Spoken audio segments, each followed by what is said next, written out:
कांग्रेस को ये बात पता थी कि मैं बुखारी को अपने पॉकेट में रखूंगा, मैं मदनी को अपने पॉकेट में रखूंगा, मैं बरकती को अपने पॉकेट में रखूंगा, मैं अवैसी को अपना बी टीम बना करके रखूंगा, मैं नमाजवादी पार्टी को अपने साथ रखूंगा। उसके बाद फिर क्या होगा, ये जितने मौलवी मुल्ला हैं इनको थैला पहुंचता रहेगा, झोला पहुंचता रहेगा, ये मुसलमानों का कान पकड़ पकड़ करके कांग्रेस को वोट करवाता रहेगा। इनको ये पता ही नहीं था कि कभी ऐसा भी होगा कि मर्यादा पुरुषोत्तम राम वाले जो है मर्यादा के दायरे में जय श्री राम का नारा लगा देंगे और हिंदुओं को उकसा उकसा करके बोलेंगे कि तुम जागो, अब तो तुम जागो, अब तो जमीन सिरक रही है तुम्हारे हाथों से, अब कहीं ऐसा ना हो जाए कि शरिया इंप्लीमेंट हो जाए। नहीं तो एक वक्त था करण जी कि सुप्रीम कोर्ट में all India Muslim personal law board के शरिया की बातें सुनी जाती थी और हम बेवकूफों की तरह संविधान के दायरे में अपने पिटीशन को लेकर के खड़े रहते थे कि सर मेरी भी सुन लीजिए, माय लॉर्ड मेरी भी सुन लीजिए। लेकिन माय लॉर्ड इंटरेस्टेड रहते थे कि मैं पहले all India Muslim personal law board की बात सुन लूं।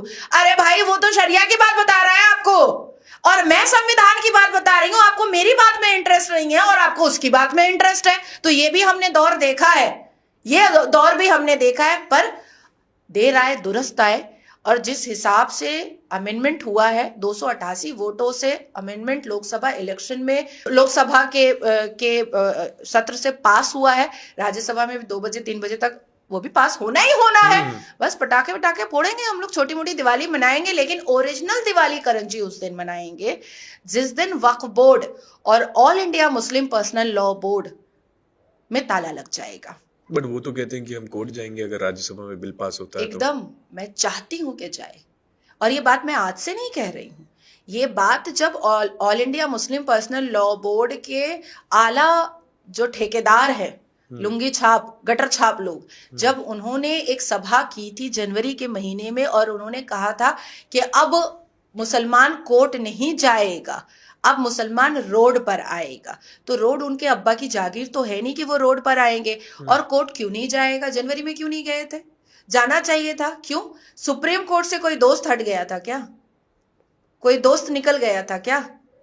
जो था तो हिंदू लेकिन पूरा मुगलिया था, जिसकी औलाद रणवीर इलाहाबादी का केस देखती है, अश्लीलता का, उसके पक्ष में केस देखती है, तो कोई दोस्त हट गया क्या? अब आती है बात कि ये बिल पास होने के बाद आप सुप्रीम कोर्ट जाओगे, सुप्रीम कोर्ट आपसे कहेगा कि संवैधानिक दायरा बताइए कि वक्फ बोर्ड के पक्ष में हम जजमेंट कैसे दें।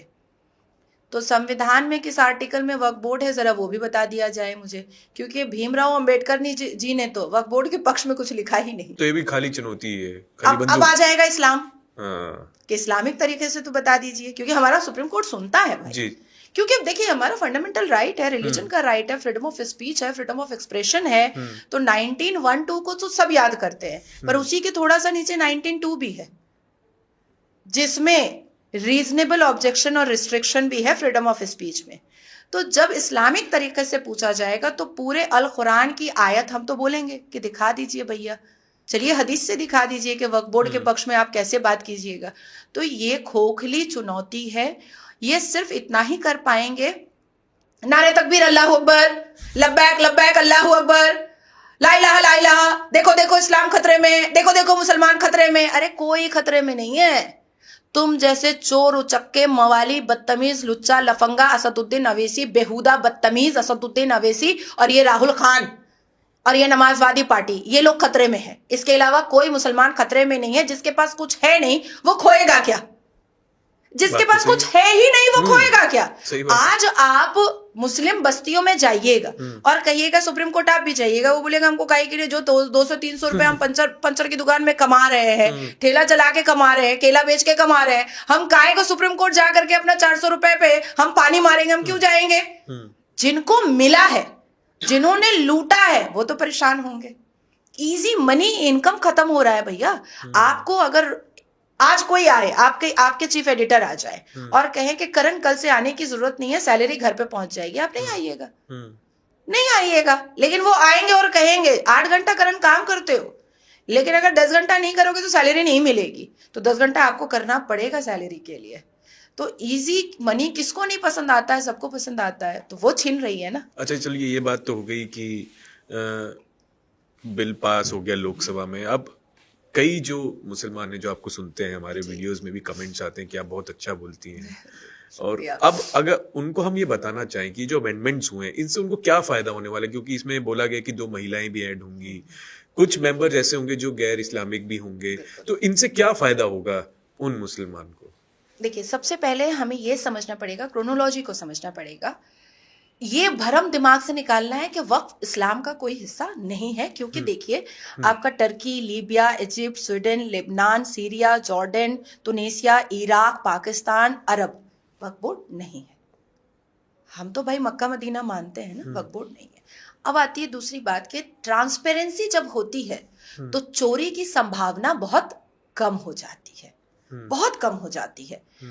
अगर हालांकि वक्फ बोर्ड एक्ट में मुतवल्ली का काम दिया गया था, जिसको मैनेजर कहा जाता है, मैनेजर के जो काम थे उसमें यही था कि आपको सारे डिटेल्स जो है वो आपको बिल्कुल रजिस्टर बना करके रखना है।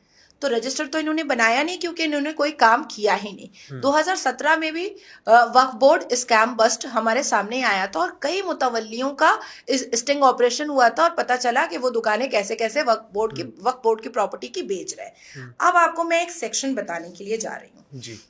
सेक्शन आते हैं 108 पे, 108 पर, ठीक है, जिसमें उसके सबसेक्शन 1 पे आ जाइएगा, जिसमें लिखा हुआ है the qualification required to be fulfilled by a person to be appointed as a mutawalli under clause 1 of section 3। ये मैं वक्फ एक्ट से ही पढ़ करके बता रही हूँ।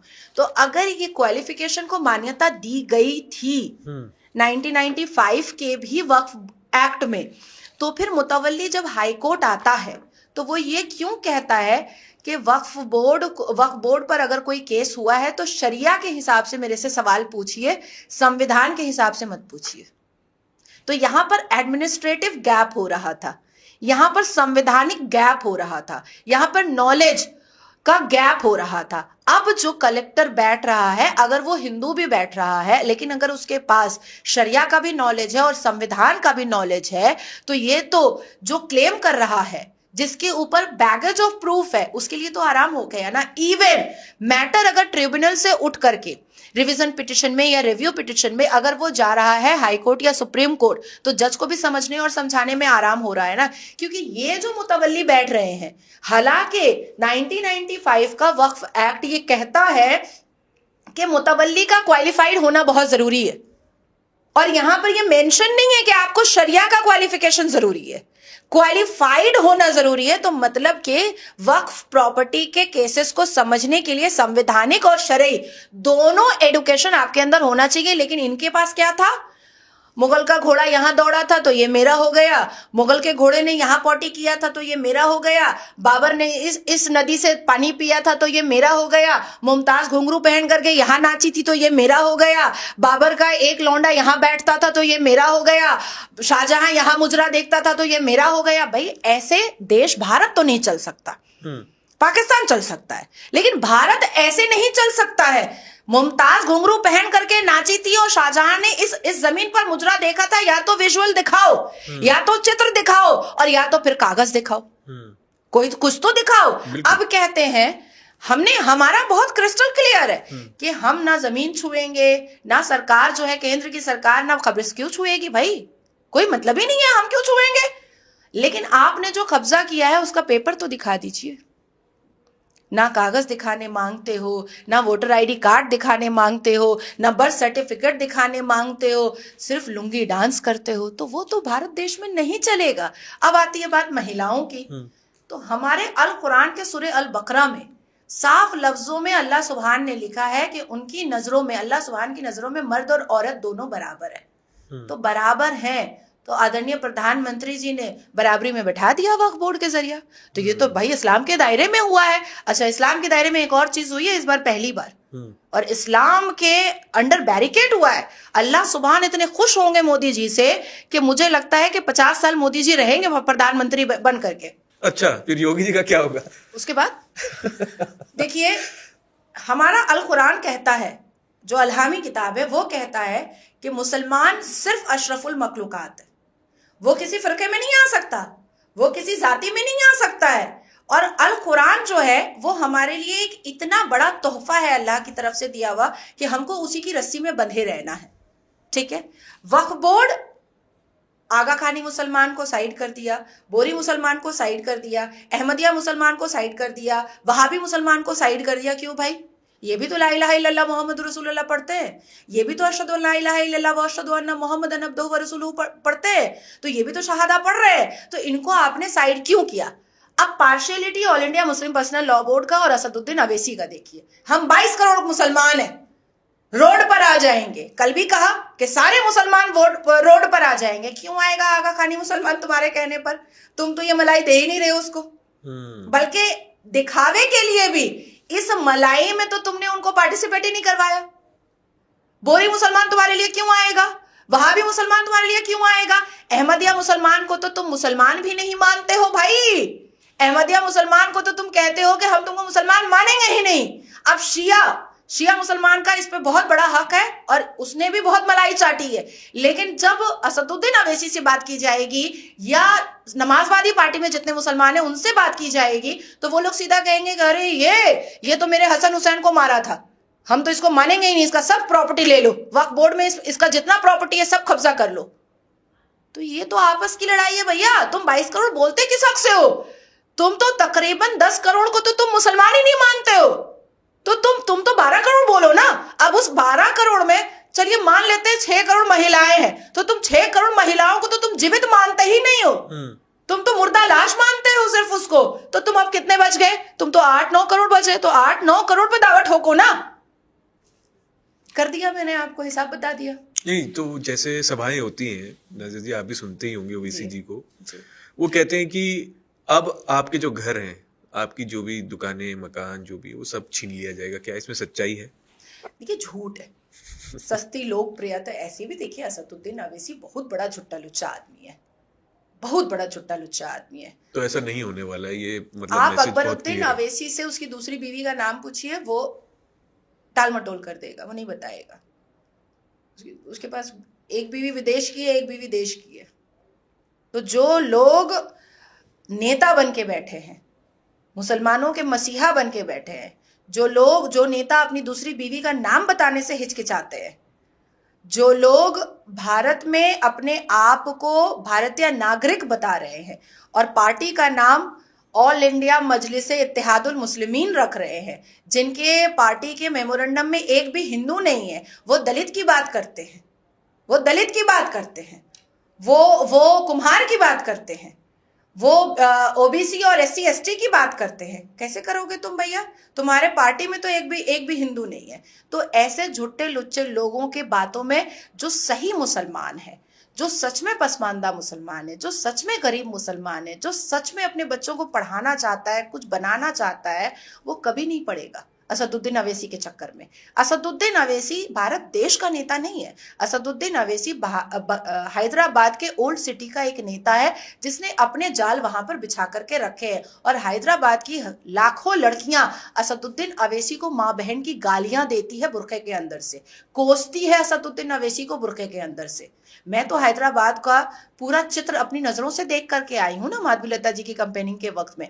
अभी भी मुझे ओल्ड सिटी की बेटियां जो है वो मुझे बुलाती हैं कि आप आइए, आपके साथ हम लोगों को बैठ करके गौर तालाब करना है, बातचीत करना है। असदुद्दीन अवैसी अगर ये कह रहा है कि तुम्हारे कब्रिस्तान छीन जाएंगे, नहीं छीने जाएंगे भैया, झूठ बोल रहा है असदुद्दीन अवैसी। क्योंकि असदुद्दीन अवैसी ने 3000 करोड़ की संपत्ति अपने पॉकेट में लेकर के रखी हुई है, इसलिए असदुद्दीन अवैसी गरीब मुसलमानों को सामने रख करके उनके कंधे से बंदूक चलाना चाह रहा है। देखिए इनका गाना टेप रिकॉर्ड, सीएए बीजेपी ला रहा है, सारे मुसलमानों की नागरिकता छिन जाएगी, सब अपना अपना बक्सा पिटारी लोटा कंबल तैयार कर लो, अमित शाह सारे मुसलमानों को अब देश से निकाल देगा। 1 साल हो गया, हम सब बैठे हैं, हमने ईद भी मना लिया, बकरीद भी मना लिया, सब कुछ कर लिया। आज भी मैं आपके सामने बैठी हूँ, जो मैं चलिए बीजेपी का पार्ट हूं, लेकिन जो नहीं है वो भी तो है।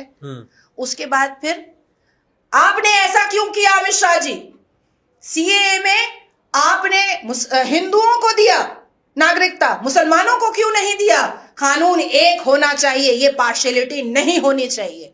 उसके बाद यूसीसी आया, ये नहीं हो सकता, कानून एक कभी नहीं हो सकता है, मुसलमान अलग है और हिंदू अलग है। भाई आप बोलना क्या चाह रहे हो पहले समझा तो लो। सीएए आता है तो कानून एक होना चाहिए सबके लिए, यूसीसी आता है तो मुसलमानों के लिए कानून एक नहीं होना चाहिए। बोलना क्या चाह रहे हो? लोग अब तुमको समझ चुके हैं। वैसे भी औरत से ज्यादा हिजड़ा मटकता है, इसलिए पक्के मुसलमान और कट्टर मुसलमान से ज्यादा ये बहरूपिया पाकिस्तानी मटक रहा है अवैसी हिजड़ों की तरह।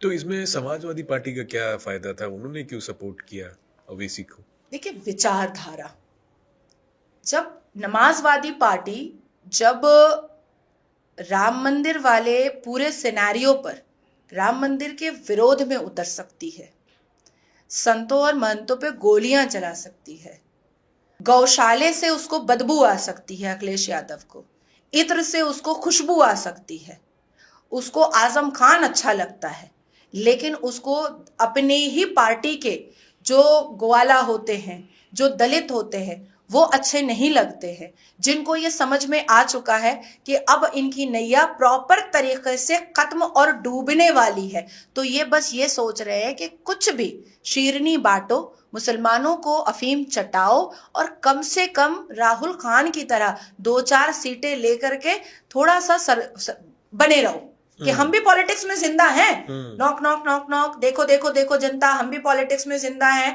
पिछले 11 साल में आपने देखा जो देश की सबसे बड़ी पार्टी कांग्रेस थी, उसके क्या हालात हो चुके हैं।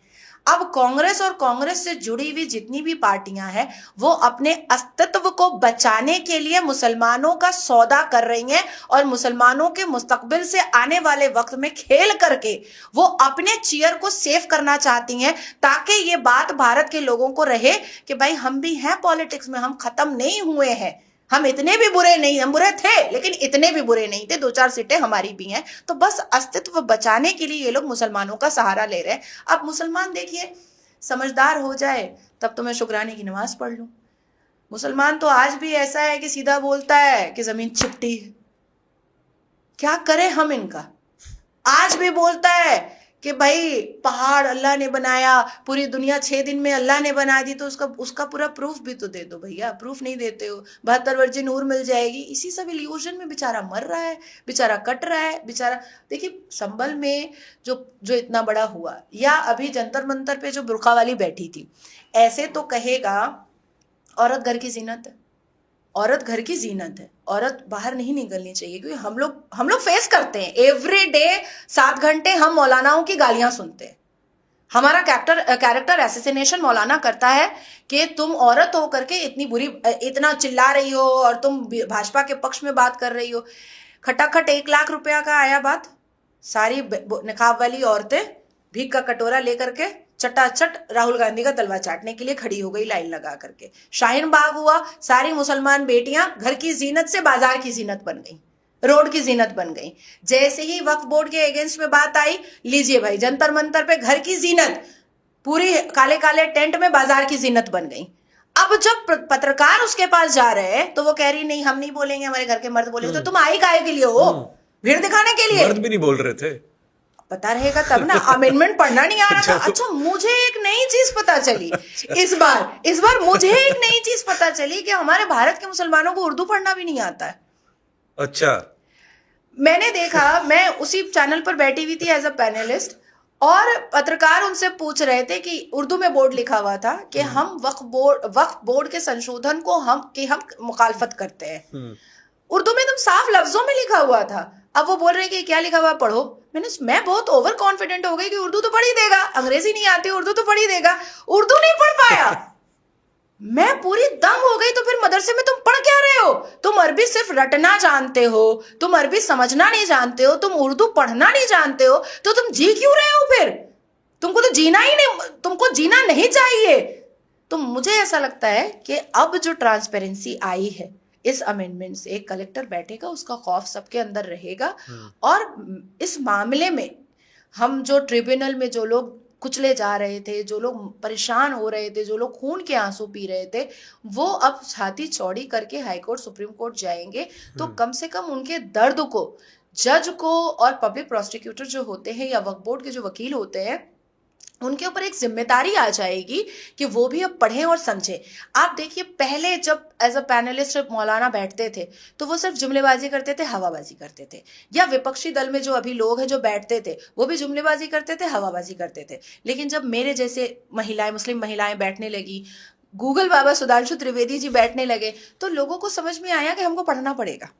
हम बिना पढ़े नहीं बैठ सकते, नहीं तो हम चल नहीं पाएंगे, हम अपनी टीआरपी नहीं कर पाएंगे, हमको नॉलेज लेकर बैठना पड़ेगा। तो उसी तरीके से अब वक्फ बोर्ड में जितने भी मुतवल्ली होंगे, जितने भी कर्मचारी होंगे, उनको ये बात पता होगी कि हमको अब संविधान भी पढ़ना पड़ेगा, और हमको अब कुरान भी पढ़ना पड़ेगा, हमको अब शरई भी पढ़ना पड़ेगा, और जो खुद वक्फ एक्ट बना रहा है इस वक्फ एक्ट को भी पढ़ना पड़ेगा। अब इसके बाद एक और महत्वपूर्ण बात है कि आज जब केंद्र की सरकार इंटरवेंशन की है तो तुमको दर्द हो रहा है, लेकिन सीओ का पैसा तो तुम स्टेट गवर्नमेंट से ही ले रहे थे, मुतवल्ली का पैसा तो तुम स्टेट गवर्नमेंट से ही ले रहे थे। इवन वक्फ बोर्ड, अच्छा ये बहुत बड़ी हटगर्मी थी जिसको मैं अभी बताने जा रही हूँ। बिल्कुल बिल्कुल। ये मतलब मैं क्या बोलूं, मुझे भी हंसी आ रही है। मान लीजिए इस स्टूडियो को आया 2-4 दाढ़ी टोपी वाला और कहा कि करण जी ये स्टूडियो तो वक्फ की प्रॉपर्टी है, यहाँ पर बाबर घोड़ा चलाया करता था, तो ये वक्फ में आ जाएगा। अच्छा। अब इसका सर्वे का पैसा आपको पता है कौन देगा? आप सेक्शन चैप्टर 2 के सेक्शन 8 में जाइए, the state government to bear cost of survey. अच्छा।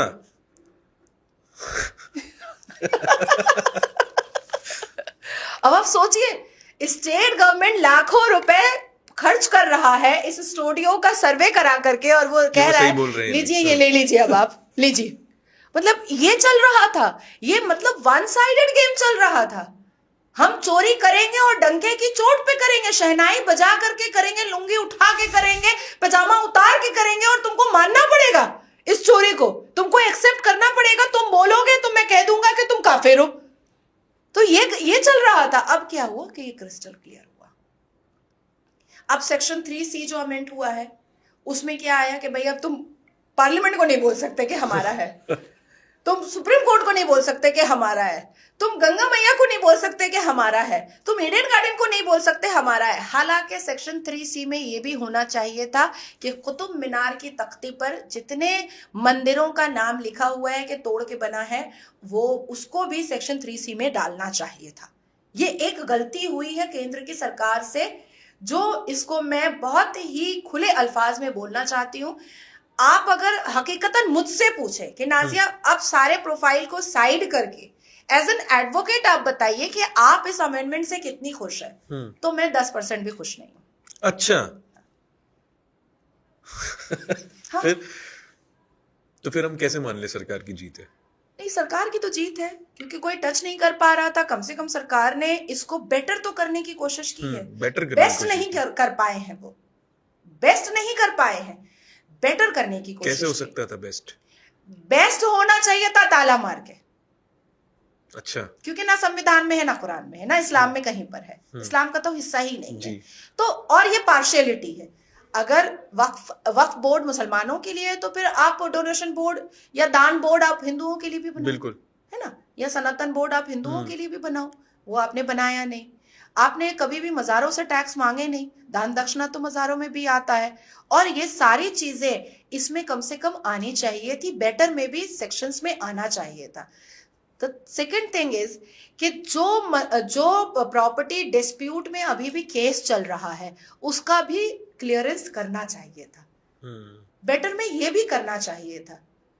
देखिए, हम तो काशी मथुरा हो या 40,000 मंदिरें हो, हम तो लेंगे, हम तो पीछे नहीं हटेंगे। लेकिन अगर कोई चीज बेटर हो रही थी और मुसलमान के ठेकेदारों ने अपने अपने मुफाद परस्ती के लिए, अपने अपने लोभ और लालच के लिए भारत में जंगे बदर कर ही दिया, पूरे रमजान को जंगे करबला का मैदान बना ही दिया, इबादत की जगह सियासत खेली जा ही चुकी, ईद की नमाज में पार्टी ऑफिस बना दिया गया मस्जिद को। तो जब ये सब कुछ हो ही गया था तो थोड़ा और बेटर हो जाता अगर, तो मुसलमानों के लिए अच्छा होता, उन मुसलमानों के लिए जो अशिक्षित है, जिनको वक्फ बोर्ड के बारे में कुछ पता नहीं है, जिनको संविधान के बारे में कुछ पता नहीं है, जिनको अपने इस्लामिक राइट और अपने संवैधानिक राइट के बारे में कुछ पता नहीं है। तो आप रूपी जब वो फंसते तो उनका काम हम जैसे वकील या और अन्य वकील उनका काम आसानी से कर देते। हिंदुओं के साथ भी इसमें थोड़ी सी पार्शियलिटी हो चुकी है। मुझे ऐसा लगता है कि अभी बिस्मिल्लाह हुआ है, बरकतुल्लाह होगा, इसको और बेस्ट करने की कोशिश की जाएगी। नेक्स्ट टारगेट अब तो 370 हो गया, हमारा सीए हो गया, वक्फ बोर्ड हो गया, अब इसके बाद यूसीसी पूरे देश में हो जाएगा। लेकिन मैं उससे ज्यादा उत्तेजित और उससे ज्यादा फोकस मैं एंटी कन्वर्शन लॉ पर हूं और पॉपुलेशन कंट्रोल बिल पर हूं। इस बार हो जाएगा पास, अब लगता है करके रहेंगे। मोदी जो करते हैं कहते हैं वो करते हैं। हमें पूरी उम्मीद है। मुसलमान बेटी आदरणीय प्रधानमंत्री पर इतनी उम्मीद लगाए बैठी है कि हमें 3 तलाक से बचाने वाले आदरणीय प्रधानमंत्री, पॉलीगेमी हलाला से बचाएंगे आदरणीय प्रधानमंत्री, यूसीसी के जरिया हमें हमारा इस्लामिक जो अस्तित्व है वो हमें दिलवाएंगे आदरणीय प्रधानमंत्री, हमें बच्चा पैदा करने की मशीन से भी छुटकारा दिलवाएंगे आदरणीय प्रधानमंत्री, पॉपुलेशन कंट्रोल बिल ला करके। अच्छा, आखिरी सवाल, बहुत सारी बातें होती हैं कि जो मुसलमान है वो मोदी जी से डरता है, इस पे कितनी सच्चाई है, ये बोला गया? मुसलमान अगर मोदी जी से डरता तो क्या उनके बारे में इतनी अभद्र शब्दावली इस्तेमाल कर सकता था? मुसलमान अगर मोदी जी से डरता तो क्या असदुद्दीन अवैसी मोड़ी कर सकता था? असदुद्दीन अवैसी के नाम के लास्ट में भी डी आता है।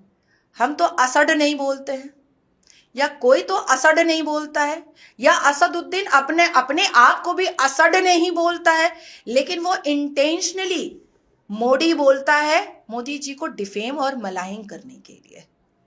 क्या इतनी हटगर्मी अगर मुसलमान डरता तो क्या जंतर मंतर पे कर देता, शाहीन बाग पे कर देता, कोलकाता के पाक सर्कस मैदान पे कर देता? क्या ममता बनर्जी ईद की नमाज में रेड रोड से मोदी जी को इतनी गालियां परोस देती? क्या समाजवादी पार्टी के अखिलेश यादव इतनी अभद्र शब्दावली मोदी जी के लिए इस्तेमाल कर देते? छोटे छोटे बच्चे के दिमाग में इतना जहर घोला गया है जो आदरणीय प्रधानमंत्री के लिए ये कहता है कि वो मुसलमानों के खिलाफ है। क्यों, किस बात से खिलाफ है भाई?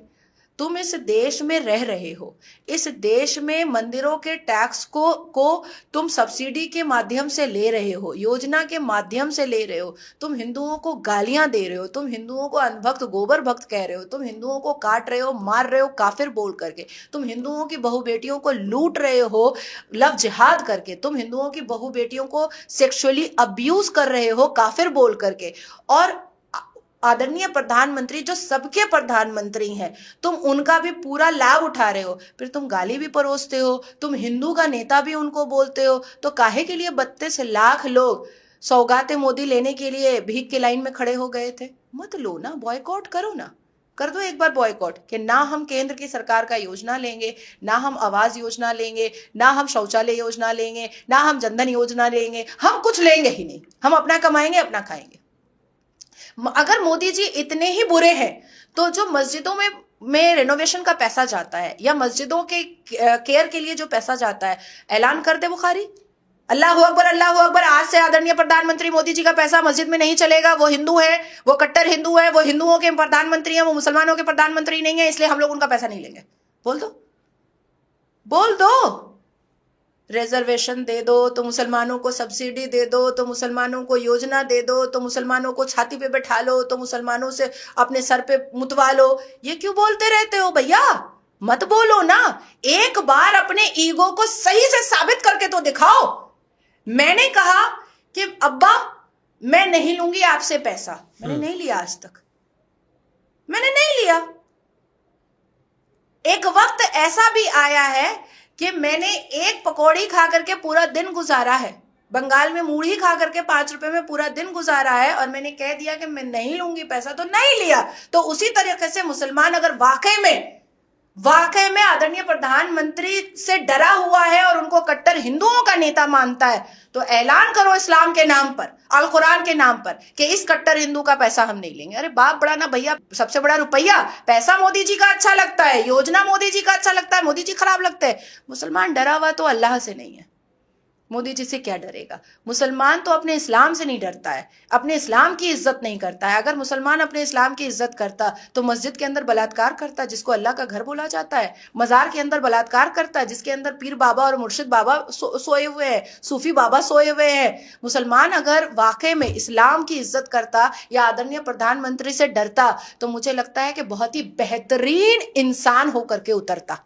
तो नाज़िया जी, जितनी भी हमने बातें की, हमको लगता है कि हमारे व्यूअर्स को समझ में आया होगा कि जो बिल है उनको डराने के लिए नहीं है, उनकी अच्छाई के लिए है। और अभी जो तमाम जो हैं इस पे और भी चर्चाएं होंगी, राज्यसभा में ये बिल पास होगा, उसके बाद जब ये एक्ट में आएगा, जब ये कानून बनेगा, तब उनके असली फायदे दिखने लगेंगे। और अभी भी जैसे कि आपने कहा कि इसमें अभी भी बहुत सुधार जरूरी है। तो देखते हैं ये कब तक जो है इस पे चर्चाएं चलती रहेंगी। आपको ये कैसा लगा द रॉ पॉडकास्ट, हमें कमेंट्स में जरूर बताइएगा। कोई सवाल कोई आप पूछना चाहते हैं नाज़िया जी से तो प्लीज कमेंट्स में हमें बताइएगा, हम जरूर पहुंचेंगे मैम के पास और कोशिश करेंगे आपके सवालों का जवाब देने के लिए। तब तक के लिए धन्यवाद। नमस्कार, नमो पार्वती पतये, हर हर महादेव।